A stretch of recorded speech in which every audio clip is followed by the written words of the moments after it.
Alors, nous allons aborder un sujet qui est un sujet que je ne dirais pas que nous sommes les seuls à aborder, mais pas loin. Parce que, comme vient de vous l'expliquer notre ami de Viry, la France, et même la France républicaine, parfois, ne manque pas de personnes de bonne volonté, de gens qui ont compris, de gens qui, parfois même, proposent quelques bonnes solutions.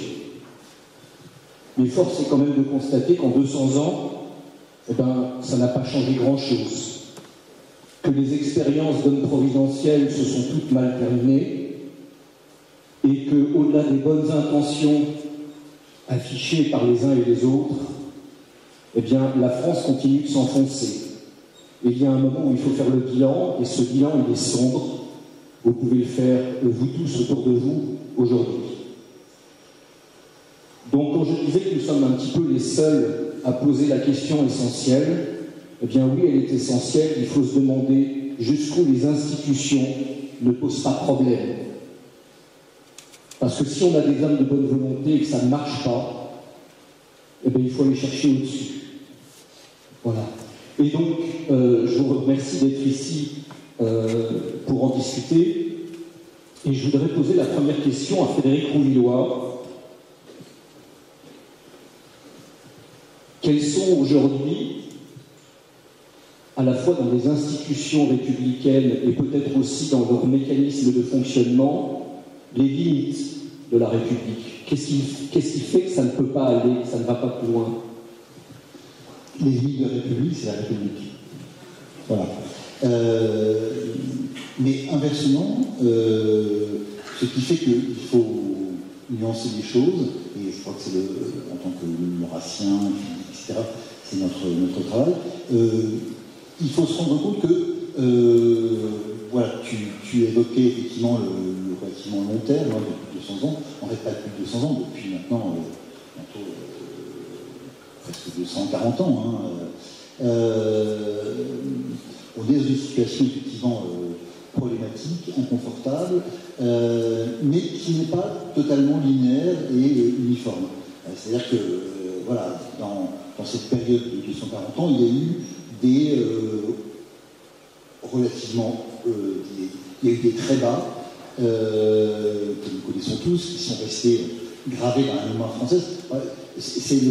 On y pense plus de nos jours, mais le chiffre 93, par exemple, pendant très longtemps, hein, pendant presque un siècle, ça a été, dans l'esprit français, un peu comme aujourd'hui le mot Shoah, si vous voulez. C'est un moment absolument terrifiant, absolument terrible, absolument, voilà, le désastre absolu.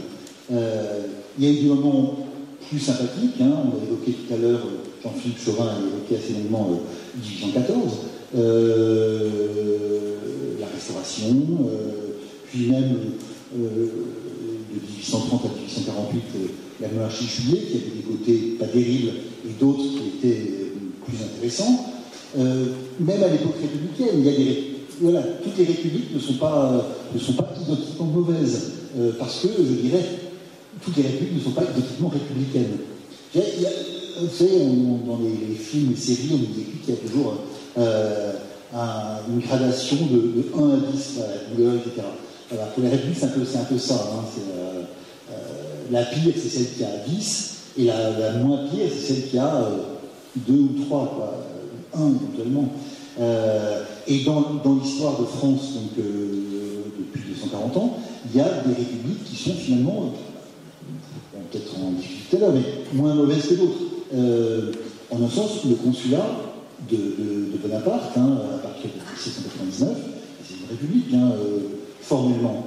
Mais c'est des républiques qui sont moins mauvaises que les autres, d'ailleurs qui se défendent mieux et qui commencent à reconstituer les bases de ce que peut être la France sur tous les plans, d'ailleurs, aussi bien sur un plan politique que sur un plan économique, que sur un plan même, je dirais, sociétal. Hein. Je m'occupe un peu de l'histoire de la politesse. Napoléon, l'une de ses premières tâches, à partir de 1800, ça va être, notamment avec l'aide de Madame de Genlis, l'ancienne préceptrice des princes, de reconstituer finalement la politesse française qui a été complètement sabordée par les révolutionnaires à partir de 90-92. Donc voilà, le consulat, c'est une république moins républicaine et plus satisfaisante. Et au fond,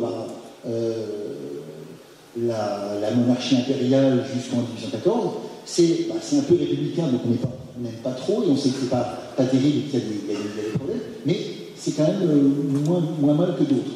Moins mal que ce qu'il y avait auparavant, le Directoire, par exemple, qui est une république purement républicaine et qui est absolument catastrophique sur tous les plans. Voilà. Et au fond, dans l'histoire de France jusqu'à nos jours, on a des monarchies qui sont un petit peu démocratiques et des républiques qui sont un petit peu, parfois très peu, parfois assez considérablement monarchiques et qui, de ce point de vue-là, sont moins insatisfaisantes que les autres. La Cinquième République, c'est compliqué, parce que c'est une république qui a été établie en 58, qui dure depuis longtemps, donc maintenant, plus de 70 ans, avec des moments qui ont été des moments catastrophiques. On a expliqué souvent aujourd'hui le cas de François Hollande, de son président normal, qui était plus un président, mais ça n'a pas marché, mais ça a été lamentable. On se demande aujourd'hui comment les Français ont fait pour élire ce type et comment il n'a pas été... il y a eu des gens moins mauvais et potentiellement, c'est à ça que je viendrai, voilà, les institutions de la Cinquième République, elles ne nous satisfont pas en ce qu'elles ont de républicain et elles peuvent nous encourager dans le bon sens, dans ce qu'elles ont de moins républicain et en fait de fondamentalement monarchique, avec la figure du chef de l'État, du président de la République, qui est que De Gaulle, considéré comme un monarque lui-même, définissant le système qui avait mis en place en 58 comme une monarchie républicaine ou comme une monarchie populaire. Dans la monarchie républicaine et monarchie populaire, il y a, vous remarquez sans difficulté, un mot qui est commun, c'est le mot monarchie, c'est-à-dire une personne qui incarne, compte tenu qu'on déplore les institutions, la nation, qui prend les décisions fondamentales, qui établit les stratégies, et voilà. Et de ce point de vue-là, c'est pas quelque chose qui va nous effrayer, nous rebuter, c'est plutôt de voir que voilà, ce qu'il y a de moins mauvais dans le système actuel, c'est ce qui est le plus proche de nos idées. Voilà. Hier Crémier, il y a un peu moins de 200 ans maintenant, une personne célèbre disait « Ma personne n'est rien, mon principe est tout ». Et ce principe, c'est un principe d'incarnation, non pas simplement à travers un homme, mais à travers une famille. Est-ce que vous pourriez développer là-dessus peut-être ce petit plus que peut offrir une monarchie royale et que n'offre pas une république ou même une monarchie républicaine? Oui, si vous voulez, puis c'est une bonne projet. Et pardonnez-moi, mais on est extrêmement gêné par les projecteurs qui font qu'on ne peut pas voir les visages auxquels nous nous adressons. C'est important, c'est que eux vous voient. Moi, j'aimerais bien voir. Pour répondre à votre question, je rebondirai sur ce que vient de dire Frédéric. Il a parlé du consulat. Le grand malheur, c'est que le consulat a fait ce que Louis XVI aurait dû faire, ce que Louis XV avait dû préparer. Lorsque Bonaparte est arrivé au pouvoir et qu'il a voulu refaire à sa manière une France, c'est qu'il a repris les dossiers qu'avaient préparés auparavant les ministres, les ministères de Louis XV, et notamment le fameux coup d'État avec Maupoux, Terray et d'Aiguillon. Et c'est navrant parce qu'il y avait tout. Il y avait la réforme fiscale à finir, la réforme judiciaire à achever, elle avait été entamée. Maupoux dira au roi Louis XVI, c'est dommage, j'avais fait gagner à la monarchie un procès qui durait depuis plusieurs siècles. Bon, elle veut de nouveau le perdre, et de fait, elle l'a perdu. Alors c'est très dommage parce que ce qui aurait pu être bien, qui aurait pu être fait dans le cadre d'une monarchie nationale, où les choses se seraient faites non pas de manière totalitaire, administrative, suradministrative, y compris les réformes de la Convention, vous savez, le système métrique, tout ça c'était déjà dans les dossiers. Il aurait fallu que ce soit la monarchie royale un peu plus ferme. Le grand ordre du roi Louis XVI, c'est que sur le plan extérieur, il a été, je pense, je continue à le penser, malgré les critiques, un très grand roi. Il a assuré la liberté des mers, il nous a assuré une revanche, mais absolument merveilleuse sur la puissance anglo-saxonne, et précisément en la minant de l'intérieur, ce qui était vraiment un objectif politique tout à fait remarquable. Il fallait continuer sur cette lancée. La France, en 1785, c'était la plus grande puissance du monde. Elle avait gagné sur toutes les mers, elle avait pas simplement sur l'Atlantique, mais au fond de l'océan Indien, avec le Bailli de Suffren, avec la Bourdonnais, elle avait gagné sur la terre, Louis XVI avait calmé son beau-frère François-Joseph, qui se mettait à prétendre étendre son territoire. Il faisait la paix européenne. Pourquoi n'a-t-il pas fait la paix française? Alors je reviens à votre question, parce que c'est dramatique. Depuis, qu'est-ce que nous avons eu? Et nous arrivons à l'épuisement aujourd'hui de ces institutions de substitution. Nous avons eu des substitutions de royauté, des substitutions de souveraineté, et donc des théories. Et rien n'est pire que la théorie. La théorie du peuple souverain, qu'est-ce que c'est? C'est chacun veut être le peuple souverain et prendre le droit du peuple souverain. C'est exactement ce qui s'est passé à partir de dès 1789. Qu'est-ce qui s'est passé? La représentation des États généraux qui s'est transformée immédiatement en Assemblée constituante. Ça a été quoi? Ça a été les partis, c'est-à-dire l'organisation des clubs, prendre le pouvoir par l'intermédiaire des clubs, et par l'intermédiaire des clubs, prendre le pouvoir politique, prendre la souveraineté, et par là définir ce qu'est la liberté. À partir du moment où vous êtes le maître du pouvoir, vous définissez la liberté. Ce ne sont plus des libertés objectives, c'est plus les libertés des provinces de France, des paysans de France, tout ça, des citoyens français, c'est la liberté telle que la décrète une bande de crétins qui se prennent pour le roi et qui se substituent au roi. Voilà ce que nous vivons depuis 200 ans. Alors avec des hauts et des bas, et puis des gens plus ou moins qui ont conscience du passé. Mitterrand avait un petit peu conscience, parce qu'il était passé par l'Action française, de ce que représentait sa charge. Aujourd'hui, c'est terminé, nous n'avons que des libertés. Alors le grand risque, c'est que de fait, la première fonction de la France, la première fonction de chef de l'État, devient une carrière personnelle, une aventure personnelle. Et c'est exactement ce à quoi s'opposait précisément le comte de Chambord. Que peut-on reprocher au comte de Chambord? C'est de n'avoir pas réussi. Presque trop de principes. J'allais dire, et pour moi qui suis pourtant un homme de principe, pour moi, on aurait envie par moment, comme disait le pape Pie IX, pour le Serviette, il fallait forcer les choses. Il fallait un Bonaparte qui soit le prince de France, ou un Bonaparte au service du prince de France. C'est ce dont d'ailleurs révèle Horace avec son fameux Monk, sa fameuse Mademoiselle Monk. Il en espérait une jeune fille, puisqu'il y avait l'histoire de Binac, et puis surtout l'affaire de Mademoiselle de Coigny, qui hantait sa mémoire et ses souvenirs.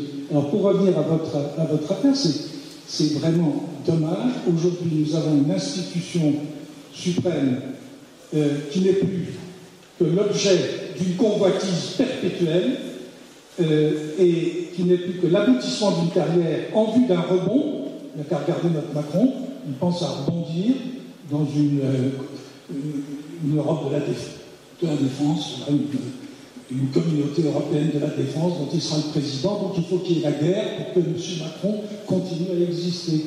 Et donc ce n'est plus qu'une carrière personnelle, et on voit qu'ils sont tous là à regarder, même les bombes, on dit qu'il y a des bombes, on se souvient, il y a un bon parti. Bon, je veux bien qu'il y ait un bon parti, mais c'est un parti. C'est donc catastrophique. Le bon parti est obligé d'être un parti. C'est navrant, c'est absolument navrant.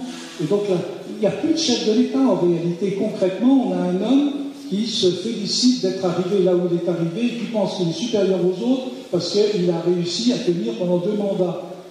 Et du coup, il en profite pour raconter absolument n'importe quoi. Par exemple, l'autre jour, devant la loge maçonnique, il a fallu qu'il explique qu'il ne fallait pas critiquer 93 pour remettre en cause 89. De ce point de vue-là, il a parfaitement compris. Alors, pour conclure sur cette affaire, la représentation nationale, c'est fini. C'est également maintenant, c'est évanescent. On le voit, il faut regarder le spectacle de l'Assemblée aujourd'hui tel qu'elle fonctionne. C'est dérisoire. Et l'autorité judiciaire est elle-même maintenant une autorité qui est idéologique. C'est-à-dire qu'on est arrivé au bout d'un système où des idées sont censées représenter et incarner des réalités, alors que ce ne sont plus que des mots, des mots, des mots. Écoutez Macron, des mots, des mots, des mots. Alors il nous faudrait, de fait, une famille qui représente l'intérêt national. Elle existe, cette famille. Le problème, c'est qu'il faut en donner les moyens.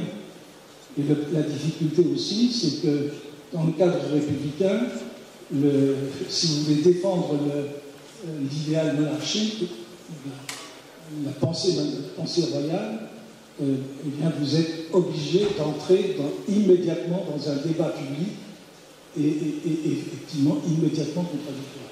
Alors justement, projetons-nous un petit peu, et sur ce point, j'aimerais que Jean-Luc Coronel de Boissezon nous éclaire un petit peu.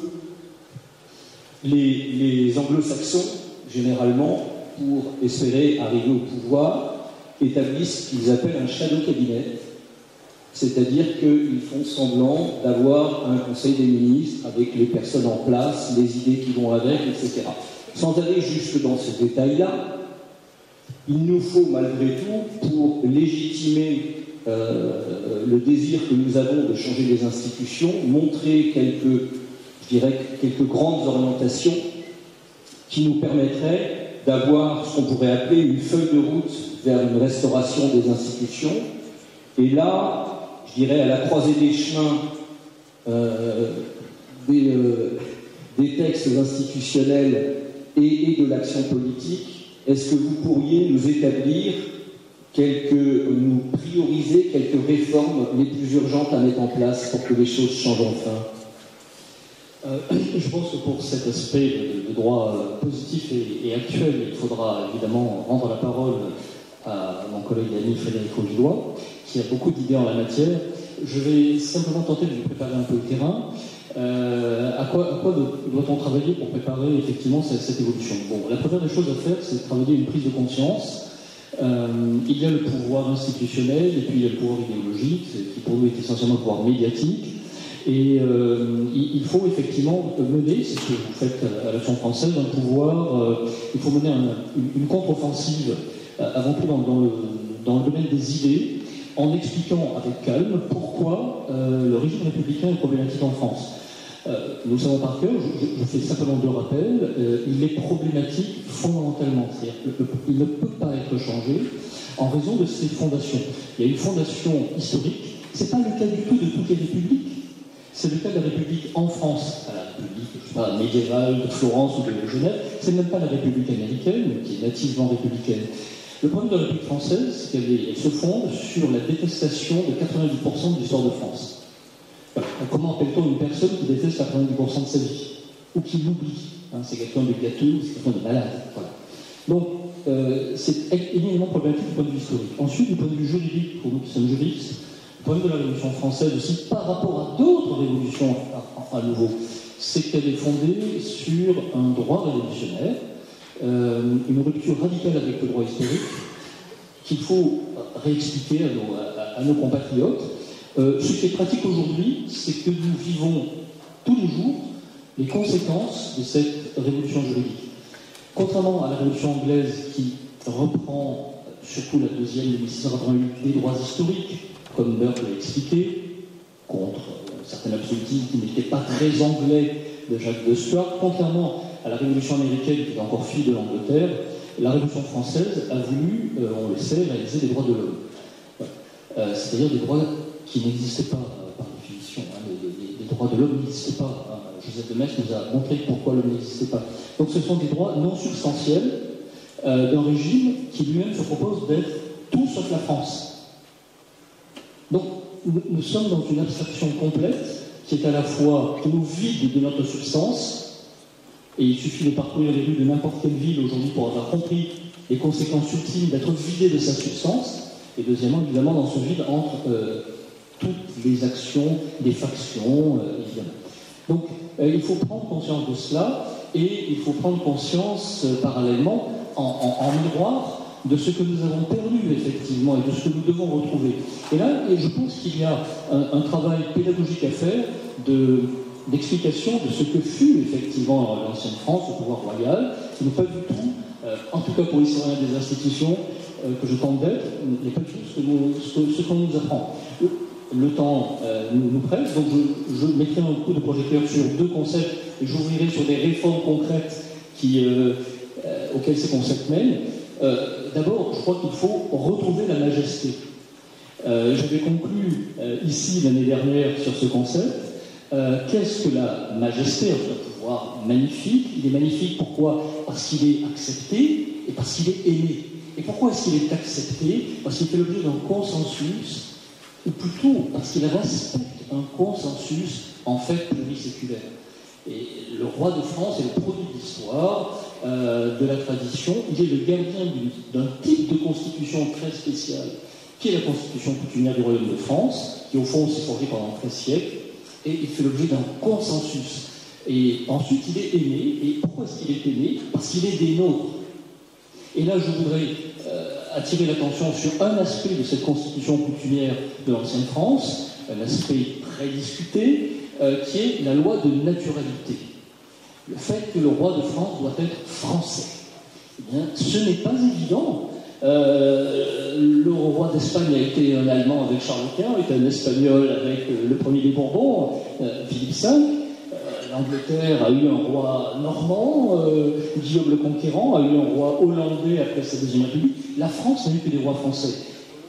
La France est fondée sur un principe de légitimité qui est la conservation de la France, de la continuité historique de la France. Et si j'y réfléchissais, chaque moment de crise à l'intérieur de la vie dynastique royale française, c'est un tel moment. Les Mérovingiens sont légitimes parce qu'ils ont arrêté les Huns en 451 à la bataille des Champs catholiques. Ils ont arrêté une invasion. Les Carolingiens sont légitimes parce que leur fondateur, Charles Martel, a arrêté les Arabes à Poitiers en 751, quand les Mérovingiens semblaient ne plus vouloir le faire. Les Capétiens sont légitimes parce que les Robertiens, leurs ancêtres, ont arrêté les Vikings à partir de 860 sur la Seine, là où, eh bien, semble-t-il, le dernier Carolingien divisé ne le faisait plus. Et regardons les grands moments de changement de branche dynastique. 1328, pourquoi choisir Philippe de Valois? Parce que le roi directement légitime est anglais, c'est Édouard III. Encore un principe de nationalité, de naturalité, d'identité. Pourquoi Jeanne d'Arc combat-elle? Pour la même raison. Pourquoi choisir Charles VII contre Henri V d'Angleterre? Pourquoi encore va-t-on supporter le protestant Henri IV? Parce qu'il est français, contrairement à Isabelle d'Espagne, qui est proposée au même moment en 1593. Donc, comme l'a dit le Parlement de Paris par le fameux arrêt Lemestre le 28 juin 1593, le roi de France doit être catholique et français. C'est vrai de toutes les monarchies. En fait, il y a un principe, le roi est le visage du peuple. C'est ce que dit King ou König, qui vient d'une racine qui dit le génos, la lignée. Mais en France, ça a atteint un niveau de perfection. L'autochtonie a permis l'autonomie. Et cela a permis, en effet, un rapport particulier entre le roi de France et le peuple. Ce rapport est constant. En fait, le roi de France incorpore le peuple dans sa politique. C'est un des objets méconnus du rite du sacre, l'onction, qui incorpore le peuple dans le corps du roi. Et inversement, quand le roi ne peut plus régner, le pouvoir va vers des assemblées plus ou moins populaires, les États généraux, qui indiquaient le roi en 1328. Une assemblée de Français choisit le roi. En 1593, les États généraux de 1588-1593 choisissent le roi. Donc, le pouvoir, en fait, la souveraineté, cette condition existentielle, comme l'a dit Pierre-Yves Rougeron, eh bien, le roi l'incarne, quand il ne le peut plus, il revient vers le peuple, et à nouveau, eh bien, il est temps pour nous de le rendre, en fait, au roi. Je voudrais que Frédéric intervienne si possible. On a très peu de temps sur cette question. Alors je lui laisse la parole parce que c'est la question essentielle du moment où la souveraineté s'affirme. Ce moment, dans l'ancienne France, on peut le désigner par le lit de justice contre les parlements qui aujourd'hui nous tuent dans le gouvernement des juges. Et ce lit de justice aujourd'hui, c'est le référendum. Je pense qu'il faut que Frédéric en parle. Frédéric, en quelques mots. J'ai un peu honte de prendre la parole après les excellentes remarques de mes prédécesseurs, et donc je préfère m'en tenir là. Eh bien, nous nous en tiendrons là. Et puis, en tout cas, un grand merci à vous.